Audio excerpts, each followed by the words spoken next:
राजनीति में हम बात सिर्फ देश की सियासत की नहीं बल्कि राज्यों की सियासी नब्ज भी टटोलते हैं। हमारे खास शो राजनीति में हर राज्य की हर वो खबर आपको मिलती है जिससे राज्य की सियासी धुरी हिलती है।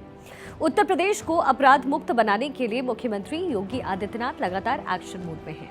अपराध की राह पर चलने वाले बदमाशों के खिलाफ ऑपरेशन लंगड़ा चलाया जा रहा है, जिसके तहत आज उत्तर प्रदेश में 6 एनकाउंटर्स किए गए हैं। पटना से आई एक तस्वीर बिहार में जंगल राज की दस्तक कर रहा है। बिहार के डिप्टी सीएम तेजस्वी यादव के भतीजे और लालू प्रसाद यादव के पोते ने सरकारी अधिकारी को इतनी बेरहमी से पीटा कि अधिकारी जिंदगी और मौत से लड़ा है। वहीं उत्तर प्रदेश की योगी सरकार की कैबिनेट की बैठक 17 प्रस्तावों पर मुहर लग चुकी है, जिसमें किसानों के लिए बड़ी खुशखबरी होगी। और चौथी खबर चंडीगढ़ से। चंडीगढ़ में चुनाव का बवाल थमने का नाम नहीं ले रहा। आज होने वाला चुनाव टल गया, जिसको लेकर के आप और कांग्रेस ने हाईकोर्ट में जमकर हंगामा काटा है। लेकिन सबसे पहले जिक्र उत्तर प्रदेश का करते हैं। उत्तर प्रदेश अब किसी को भी डरने की जरूरत नहीं है, ये कहा जा रहा है, खासकर बेटियों को बिल्कुल भी नहीं। उत्तर प्रदेश को अपराध मुक्त बनाने के लिए सीएम योगी सफाई अभियान चला रहे हैं, क्योंकि सीएम योगी साफ तौर पर कह चुके हैं कि उत्तर प्रदेश में माफियाओं, अपराधियों और बेटियों के साथ दुर्व्यवहार करने वालों की कोई जगह नहीं है। आज उत्तर प्रदेश में अलग अलग जगह 6 एनकाउंटर्स हुए, जिसमें बदमाशों को घायल कर उन्हें पुलिस ने पकड़ा है। एनकाउंटर से जुड़ी हुई ये तस्वीरें भी हम आपको दिखा रहे हैं। चंदौली के भूजापुर के पास बावरिया गिरोह के बदमाशों और पुलिस के बीच मुठभेड़ हुई और इस दौरान बदमाशों ने पुलिस पर फायरिंग की। पुलिस की जवाबी फायरिंग में 4 बदमाश घायल हुए। घायल बदमाशों की शिनाख्त शाहजहांपुर जिले के निगोही थाना क्षेत्र के बिजेंद्र, बाबू उर्फ काकू, महेंद्र और लालू के तौर पर हुई है। जबकि रेलवे लाइन के किनारे की तरफ से भागते हुए भोपौली के पास अलीनगर और मुगल सराय में 4 बदमाशों को पुलिस ने घेरा। बदमाशों ने पुलिस पर फायरिंग कर दी, लेकिन पुलिस की जवाबी फायरिंग में 4 बदमाश घायल हो गए, जिनकी पहचान पर्वत गोसाई, बाबू गोसाई, मोहन पाल, महिपाल के तौर पर हुई है। एसपी डॉक्टर अनिल कुमार ने यह भी बताया कि पुलिस की मुठभेड़ में घायल 8 बदमाश बावरिया गिरोह के सदस्य हैं। बदमाशों को गिरफ्तार कर लिया गया है। घायलों बदमाशों का इस वक्त इलाज चल रहा है, जिन्हें जेल भेजने की तैयारी इस वक्त की जा रही है। चंदौली पुलिस के थाना सकलडीहा और थाना अलीनगर क्षेत्रों में अलग अलग हुई पुलिस मुठभेड़ में 8 अपराधी पुलिस की गोली लगने से घायल हुए हैं। घायलों को अस्पताल में भर्ती कराया गया है। अभी तक की जानकारी के अनुसार ये लोग दिन में रेकी करते थे और रात में दुकानों और घरों में सेंध लगाकर चोरी किया करते थे। इनके विस्तृत आपराधिक इतिहास की जांच की जा रही है। साथ ही इनके जो फरार साथी हैं उनको भी तलाश किया जा रहा है। शीघ्र ही उनके खिलाफ भी गिरफ्तार करके सख्त कार्रवाई सुनिश्चित की जाएगी। फिरोजाबाद के थाना नसीरपुर पुलिस और एसओजी की टीम से लूट, चोरी और गो तस्करी वाले बंजारा गैंग के 5 शातिर बदमाशों से मुठभेड़ हुई। थाना नसीरपुर के फतेहपुर करखा अंडरपास पर हुई मुठभेड़ के दौरान पुलिस की जवाबी फायरिंग में 2 बदमाश घायल हो गए। घायल बदमाशों की पहचान गोपाल और इकबाल के तौर पर हुई है। हालांकि पुलिस ने सभी 5 बदमाशों को फिलहाल गिरफ्तार किया है। पुलिस का कहना है कि घायल बदमाशों का इलाज चल रहा है। फिरोजाबाद की जसराना पुलिस ने हत्या के आरोप में लंबे वक्त से फरार हिस्ट्री शीटर संजय यादव को भी गिरफ्तार किया है। हम लोग को सूचना मिली कि जो हमारा ये करखा का जो अंडरपास है, फतेहपुर करखा, इस अंडरपास के पास कुछ लोग हैं मूवमेंट में। हमारी टीम लगी हुई थी। हम लोगों ने देखा कि यहाँ पे कुल 5 लोग बैठ करके कुछ प्लानिंग कर रहे थे। इसकी जानकारी के बाद हम लोगों ने इनको ललकारा, हम लोगों ने इनको रोकने का प्रयास किया, पूछताछ करने का प्रयास किया। ये लोग सभी लोग भागे यहाँ से और इन लोगों ने हमारे पुलिस टीम पर अटैक किया। हम लोगों ने चारों तरफ से घेराबंदी करी। उस जवाबी कार्रवाई में 2 उसमें से घायल पड़े मिले और इन लोगों के यहाँ जहाँ पे ये घायल थे वहाँ से 2 तमंचे और कुछ जिंदा कारतूस बरामद हुए हैं, कुछ कारतूस बरामद हुए हैं। इनके पोजीशन से कुछ पैसे भी बरामद हुए हैं। इनसे पूछताछ की जा रही है। वहीं फिरोजाबाद की जसराना पुलिस ने हत्या के आरोप में लंबे वक्त से फरार हिस्ट्री शीटर संजय यादव को गिरफ्तार किया है। पुलिस के मुताबिक चेकिंग के दौरान एक बाइक सवार शख्स को रोकने की कोशिश की गई, लेकिन बाइक सवार ने पुलिस पर फायरिंग कर दी। पुलिस की जवाबी फायरिंग में बदमाश घायल होकर के जमीन पर गिर पड़ा। 25,000 के नामी हिस्ट्री शीटर संजय उर्फ संजू उर्फ सैमसंग यादव को पुलिस ने गिरफ्तार किया है। एसपी सिटी के मुताबिक हिस्ट्री शीटर संजय यादव के खिलाफ 17 जनवरी को राखी नाम की महिला ने मारपीट और फायरिंग की रिपोर्ट दर्ज करवाई थी। पाहन सहाय के पास नई बस्ती रोड पर एक अज्ञात वाहन सवार दिखा, जिसे पुलिस टीम द्वारा चेक करने का प्रयास किया तो उसने पुलिस पार्टी पर फायर किया। पुलिस पार्टी द्वारा आत्मरक्षार्थ फायर किया गया, जिसमें वो घायल हुआ। तत्काल उसे उपचार के लिए जिला अस्पताल में भेजा गया। पूछताछ पर उसने अपना नाम संजय यादव बताया। यह उत्तर थाने के एक जानलेवा हमले के मुकदमे में वांछित भी चल रहा था। ये हिस्ट्री शीटर भी है। इसके विरुद्ध गैंगस्टर एक्ट, आर्म्स एक्ट, लूट के 1 दर्जन से अधिक मुकदमे पूर्व से पंजीकृत हैं। इसके पास से नाजायज असलाहा, कारतूस एवं बाइक भी बरामद की गई है तथा आवश्यक वैधानिक कार्रवाई की जा रही है। वहीं आगरा के थाना शमशाबाद इलाके में एक ज्वेलरी की दुकान में ताला तोड़कर चोरी करने वाले 2 बदमाशों को पुलिस ने मुठभेड़ में धर दबोचा है। पुलिस के मुताबिक थाना सदर क्षेत्र के उरखरा रोड पर पुलिस और बदमाशों के बीच मुठभेड़ हुई। पुलिस की जवाबी फायरिंग में बदमाश के पैर में गोली लगी, जिससे दोनों बदमाश जमीन पर गिर गए। घायल बदमाशों ने अपना नाम अमित और राज बताया। बदमाशों को अस्पताल में भर्ती करवाया गया है।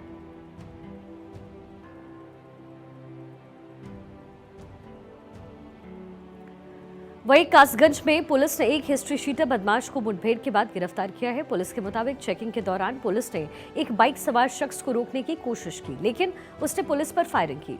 पुलिस की जवाबी फायरिंग में गोली हिस्ट्री शीटर बदमाश रिजवान के पैर में लगी और वो जमीन पर गिर गया और फिर पुलिस ने उसे धर दबोच लिया। पुलिस ने घायल हिस्ट्री शीटर रिजवान को जिला अस्पताल में भर्ती करवाया। घायल बदमाश रिजवान के खिलाफ 6 मुकदमे फिलहाल दर्ज है। थाना सोरो की पुलिस टीम द्वारा संदिग्ध व्यक्ति और वाहनों की चेकिंग की जा रही थी। तभी चांडी की तरफ से एक मोटरसाइकिल सवार व्यक्ति आ रहा था। पुलिस टीम द्वारा जब चेकिंग के दौरान उसको रोकने का प्रयास किया गया तो वह रुका नहीं और आगे जाकर उसने पुलिस टीम पर जान से मारने की नीयत से फायरिंग करी। एक नाजायज़ तमंचा बरामद किया गया है 315 बोर का और 2 जिंदा कारतूस भी बरामद किए गए हैं। अभियुक्त जो है उसको इलाज हेतु जिला अस्पताल रवाना किया गया है और इसमें आगे की विधिक कार्रवाई की जा रही है। बागपत पुलिस की चेकिंग के दौरान बाइक सवार 2 बदमाशों के साथ मुठभेड़ हुई। पुलिस के मुताबिक नेथला मोड़ पर संदिग्ध वाहनों की चेकिंग के दौरान उन्होंने एक बाइक को रोकने का इशारा किया, लेकिन वो तेजी से हाईवे की तरफ जाने लगा। पुलिस ने बदमाशों का पीछा किया तो बदमाशों ने पुलिस पर फायरिंग कर दी और जवाबी फायरिंग में 25,000 के इनामी बदमाश अनिल को गोली लगी, जिसके बाद पुलिस ने उसे धर दबोचा, जबकि दूसरा बदमाश फरार होने में कामयाब हुआ। पुलिस का कहना है कि दूसरे बदमाश की तलाश इस वक्त की जा रही है।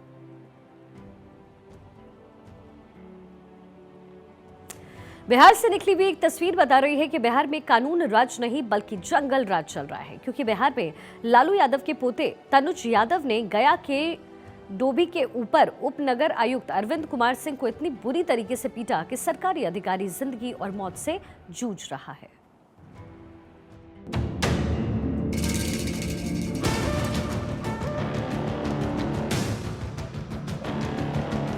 हमारे परिवार का हो या कोई रिश्तेदार हो, जो गलती करेगा उस पर कार्रवाई हो।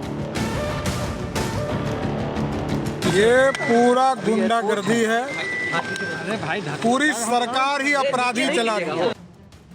कहते हैं जब सरकार अपनी हो, हाकिम अपना हो, दरबार अपना हो, दरबारी अपना हो, जब सब कुछ अपना ही हो तो फिर सुबह नहीं ससुराल हो जाता है। जो चाहे वो करो, कोई रोकने वाला नहीं।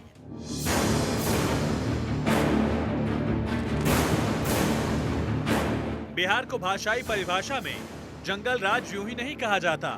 लालू की लालटेन की रोशनी गुंडों को अपराध का रास्ता दिखा रही है। लालटेन के ललाट पर लिखी गुंडई बता रही है बिहार में जंगल राज है। इस तस्वीर को धुंधला करना हमारी मजबूरी है, क्योंकि गया की डोभी के उपनगर आयुक्त अरविंद कुमार सिंह पर लालू प्रसाद यादव के पोते ने अपनी गुंडई के ऐसे हस्ताक्षर किए जिसका लहू देखकर आपको धक्का लग सकता है। कहते हैं बिहार में जब लालू यादव पावर में होते हैं तो उनका परिवार पावर की नाल से जिसे चाहता है गोली मार देता है। तनुज यादव बिहार की सत्ताधारी पार्टी आरजेडी के प्रमुख लालू प्रसाद यादव का पोता है।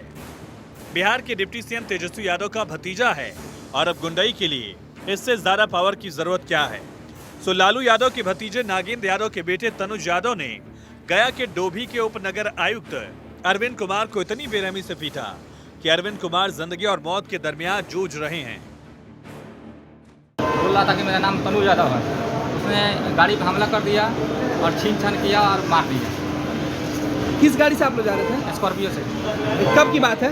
ये कल 9:20 का सुबह में या शाम में? शाम में।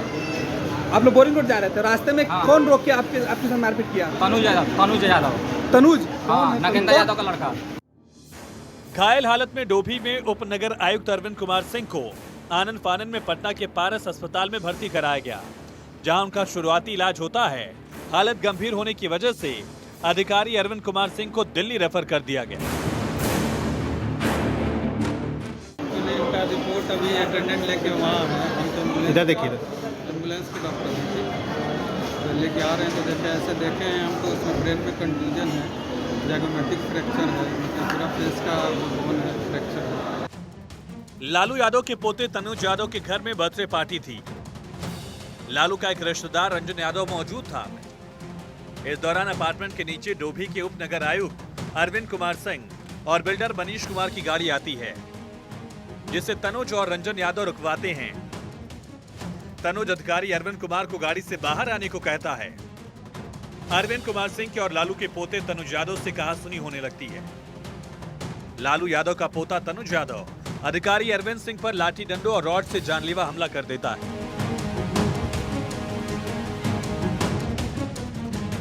अधिकारी अरविंद कुमार के परिजनों ने तनुज यादव, नयन यादव और रंजन यादव समेत अन्य के खिलाफ मारपीट करने का मामला दर्ज कराया है। पुलिस ने रंजन यादव को गिरफ्तार कर लिया है, लेकिन लालू यादव के दोनों पोते तनुज यादव, नयन यादव की गिरफ्तारी के लिए पुलिस छापेमारी कर रही है। दो गुटों में लड़ाई हो रही थी, जिसमें एक व्यक्ति उनको जो राहगीर थे उनको दोनों गुटों को बीच बचाव के क्रम में उनके साथ भी मारपीट कर दी गई। घायल व्यक्ति की पहचान अरविंद कुमार सिंह के तौर पे हुई है, जो वर्तमान में डोभी गया में कार्यपालक पदाधिकारी के पद पर कार्यरत हैं। उनका इलाज पहले पारस हॉस्पिटल में कराया गया, उसके बाद उनको दिल्ली एम्स रेफर कर दिया गया है। उनको लेफ्ट आई में काफी चोट आई है। इस मामले में प्राथमिकी दर्ज कर अभियुक्तों की गिरफ्तारी सुनिश्चित कराई जा रही है। हालांकि बिहार के डिप्टी सीएम तेजस्वी यादव कह रहे हैं, किसी को भी बख्शा नहीं जाएगा, चाहे कोई परिवार का ही क्यों न हो।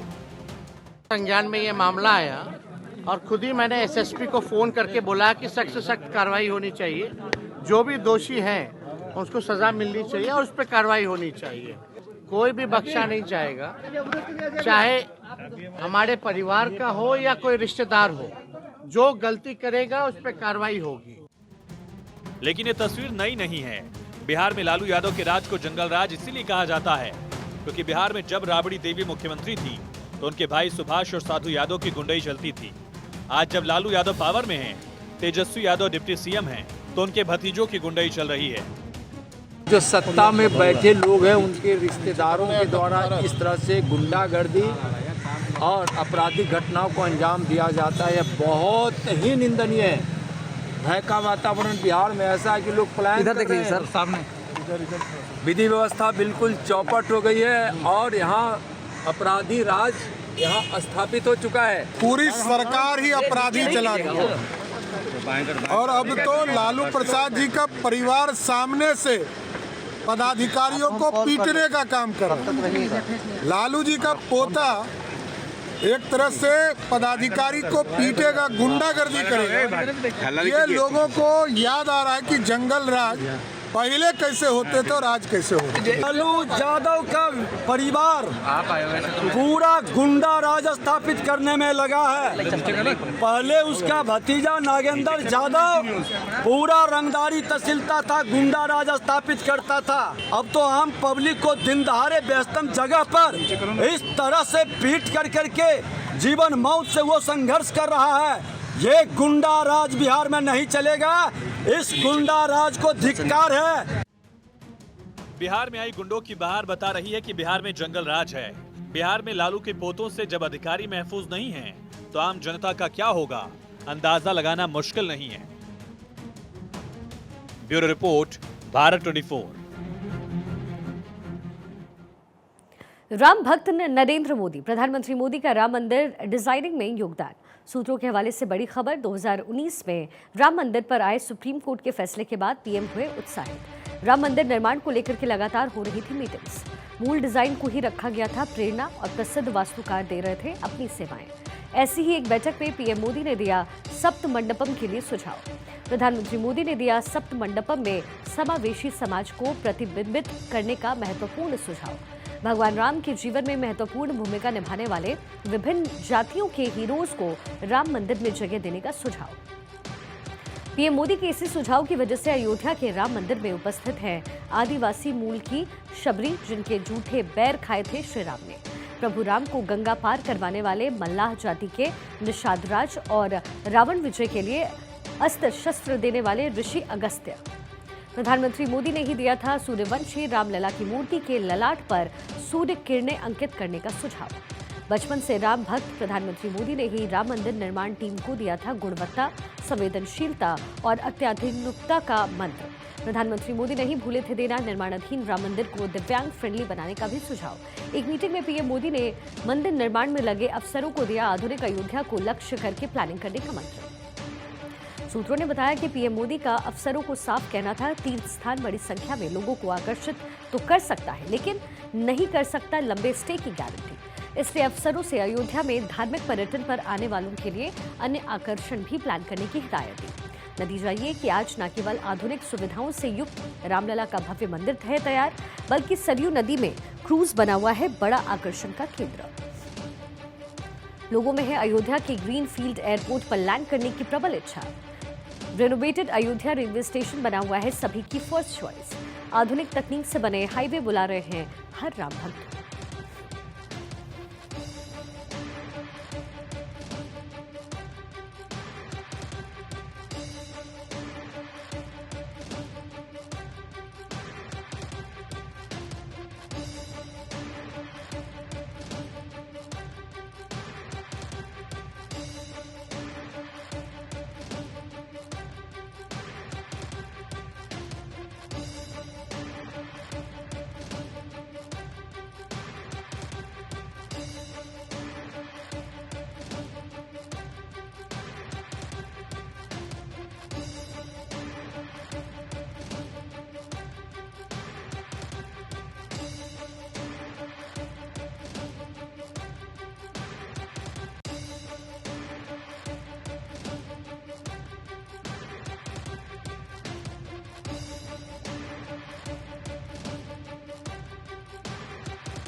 इसी बीच एक बड़ी खबर मिल रही है। पीएम मोदी ने वडोदरा हादसे पर दुख जाहिर किया है। पीएम मोदी ने हादसे पर मुआवजे का ऐलान किया।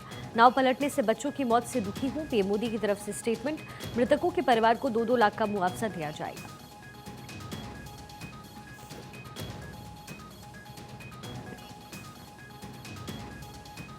पीएम मोदी ने हादसे पर दुख जाहिर किया है। मृतकों के परिवार को 2-2 लाख का मुआवजे का ऐलान। प्रधानमंत्री मोदी ने वडोदरा हादसे पर दुख जाहिर किया।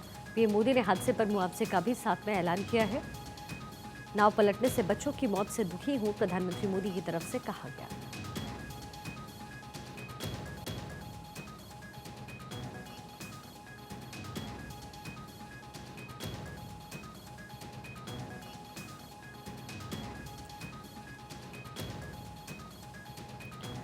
मोदी सरकार के बड़े सुधारवादी फैसले। सड़क परिवहन मंत्री नितिन गडकरी ने नियमों में किया बदलाव। अब कॉन्ट्रैक्ट पर दिए टोल प्लाजा को सरकार करेगी बैक। अगर पुरानी टोल रोड के नजदीक बनती है कोई नई कॉम्पिटिटिव सड़क या बना दी जाती है नई टोल रोड, तो NHAI देगा टोल के बाय बैंक की परमिशन। नए नियमों में किसी भी कॉन्ट्रैक्ट के डिफॉल्ट के कारण टर्मिनेशन पर वित्तीय संस्थाओं को दी गई राहत। NHAI या किसी कॉन्ट्रैक्टर के डिफॉल्ट से हुए कॉन्ट्रैक्ट टर्मिनेशन से पहले चुकाया जाएगा 90% लोन अमाउंट। अब लोन लेते समय NHAI प्रोजेक्ट के लिए उपलब्ध जमीन का वित्तीय संस्थानों को देगी ब्यौरा। गडकरी ने प्राइवेट इन्वेस्टमेंट को आकर्षित करने के लिए और भी सुधारों के लिए तैयार होने की बात कही।